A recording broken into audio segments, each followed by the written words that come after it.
Hi, வணக்கம். This is Maga exercise 2.9 லமா 7th sum x square plus x plus 1 by x square minus 5x plus 6. இப்போ பார்த்தீங்கன்னா நமக்கு தொகுதியினுடைய படியும் பகுதியினுடைய படியும் சமமாக இருக்குது. இங்கேயும் எக்ஸ் ஸ்கொயர் இருக்குது, இங்கேயும் எக்ஸ் ஸ்கொயர் இருக்குது. அப்போ என்ன அர்த்தம்?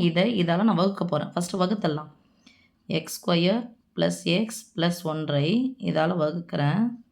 X square minus 5x plus 6. இங்கேயும் எக்ஸ் ஸ்கொயர், இங்கேயும் எக்ஸ் ஸ்கொயர். அப்போ 1 போட்டுங்க. சமமாக வரதுனால ஓர் x square minus 5 × x 5x plus ஓர் 6 வகுத்தல் என்பது தொடர் கழித்தலின் சுருக்கம். ப்ளஸ் அந்த மைனஸ், மைனஸ் அந்த ப்ளஸ், ப்ளஸ் அந்த மைனஸ்.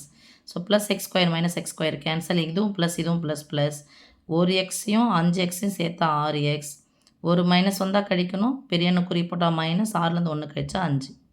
ஓகே சாமி. அப்போது எனக்கு இது தான் வந்திருக்கு. இதை தான் நான் என்ன பண்ண போகிறேன்? பகுதி பின்னங்களாக பிரிக்க போகிறேன். அப்போ இதை எப்படி எழுதலான்னு பாருங்கள். இடம் இல்லையா? So x square plus x plus 1 by x square minus 5x plus 6 equal to முழு எண் யார் வந்திருக்கு? ஈவு 1 ப்ளஸ் இப்போ என்ன பண்ணுவோம்? இப்போ 5 3ஆல் வகுக்கிறோம் அப்படின்னு சொன்னால் ஒரு 3 மீதி 2 என்ன அர்த்தம்?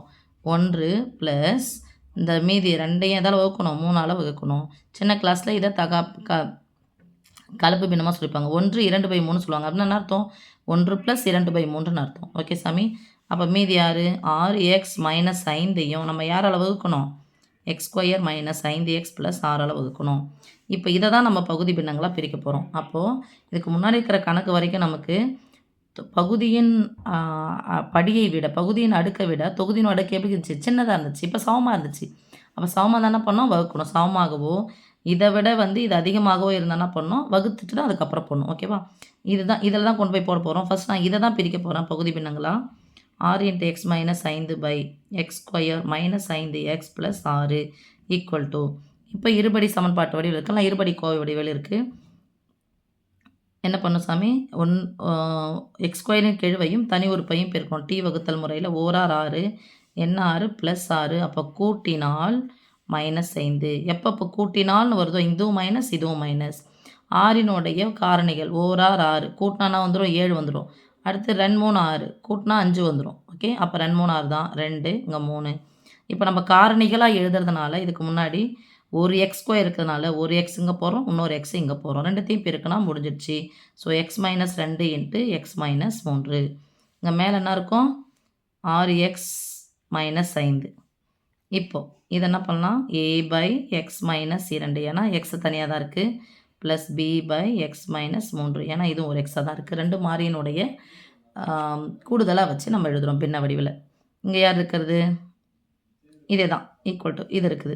இப்போ என்ன ஆகிடும்? ஒரு பின்னையன் இன்னொரு பின்னையன் நடுவில் ப்ளஸ் ஓ மைனஸ் வந்துச்சுன்னா பகுதிகளை பார்க்கணும். பகுதிகள் ஒரே மாதிரி இருக்கா? இல்லை, வேறு மாதிரி இருக்குது. வேறு மாதிரி இருந்தால் ரெண்டுத்தையும் பெருக்கணும். எப்போ ரெண்டுத்தையும் பெருக்கணுமோ அப்போ குறுக்க பெருக்கணும்.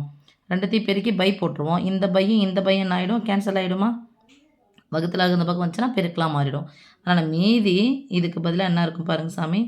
6 × x மைனஸ் 5க்கு பதிலாக a × x minus 3 plus b × x minus 2. Okay. இப்போ எனக்கு ஏனுடைய மதிப்பு பியினுடைய மதிப்பு வேணும்னா எக்ஸுக்கு மதிப்பு போட போகிறோம். If X is equal to நான் -3 இங்கே இருந்துச்சுன்னா காரணியாக இருந்துச்சுன்னா இங்கேருந்து அப்படியே சொல்ல வேண்டியதான். -2 இருந்துச்சுன்னா எக்ஸனுடைய மதிப்பு நான் எழுதுவோம். +2ன்னு எழுதுவோம் தீர்வில். -3 இருந்துச்சுன்னா +3 எழுதுவோம். அதாவது இது ஒரு காரணி எனில் ஈக்குவல் டு 0. அப்போ எக்ஸ் இஸ் ஈக்குவல் டு +2. இது ஒரு காரணி எனில் இது equal to 0. So X is equal to -3 தான் பார்க்க போச்சுன்னா +3. இந்த அர்த்தத்தில் தான் நம்ம எடுக்கிறோம். அதனால தான் இங்கே -3 இருக்கா? எக்ஸுக்கு என்ன பண்ணணும்? +3 எடுங்க. அப்போ 3 18 -5 ஈக்குவல் டு ஏன்னா 6வது பெருக்கல் வாய்ப்பாடு. இது ஃபுல்லாக 0 ஆகிடும். இது b ஆஃப் 3 - 2ன்னு கிடைக்குமா? இம்ப்ளாய்ஸ் 18லேருந்து 5 போச்சுன்னா 13 ஈக்குவல் டு இது b. இதில் 1 பண்ணால் 1 ஒரு b. அதுக்கப்புறம் if X is equal to இங்கே என்ன சாமி? +3 -3 இருந்துச்சு +3 எடுத்தோம். -2 இருந்துச்சுன்னா +2. அப்போது 6வது பெருக்கல் வாய்ப்பாடு 6 2 12 -5 ஈக்குவல் டு என்ன வந்துடும்? a ஆஃப் 2 - 3 இம்ப்ளாய்ஸ் 12லேருந்து 5 கழிச்சா 7 ஈக்குவல் டு இதுனா வரும் -1 ஒரு a மைனஸ் a. மைனஸ் ஏவின் மதிப்பு +7னா ப்ளஸ் ஏவின் மதிப்புனா 7 -7. தேர்ஃபோர் ஃபைனல் ஸ்டேஜுக்கு வந்துட்டோம் சாமி. தேர்ஃபோர் இதில் போட போகிறோம். எங்கே x square plus x plus 1 by x square minus 5x plus r equal to 1 plus தானே 1 ப்ளஸ் இதுக்கு பதிலாக இங்கே என்ன போட்டோம் ஏ பை எக்ஸ் மைனஸ் 2 அப்போ ஏவுக்கு பதிலாக -7 அப்போ குறிய மாற்றிக்கலாமா -7 பை எக்ஸ் மைனஸ் 2 பிக்கு பதிலாக +13 பை எக்ஸ் மைனஸ் 3 ஓகே சாமி தேங்க்யூ